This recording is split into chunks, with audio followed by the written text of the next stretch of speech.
കാത്തുവയ്ക്കും സ്വപ്നത്തിൻ കരിമ്പ് പൂക്കും കാലമായി വിരുന്നുണ്ട് പാടുവാൻ വരുതന്നലേ.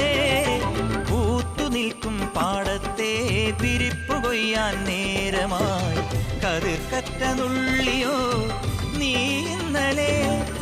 കൈവള ചാർത്തിയ കന്നി നിലാവിനു കോടി കൊടുത്തൊരു രാത്രിയിലന്നൊരിലഞ്ഞി മരത്തണലത്തു കിടന്നൊരു പാടുകടങ്കഥ ചൊല്ലിയ നമ്മുടെ കൊച്ചു പിണക്കവും എത്ര ഇണക്കവും ഇന്നലെ എന്നതുപോലെ മനസ്സിൽ തെളിയുന്നു. വിളക്കുവയ്ക്കും വിണ്ണിൽ തൂവിയ സിന്ദൂരം കനകനിലാവിൽ ചാലിച്ചെഴുതി നിൻ ചിത്രം.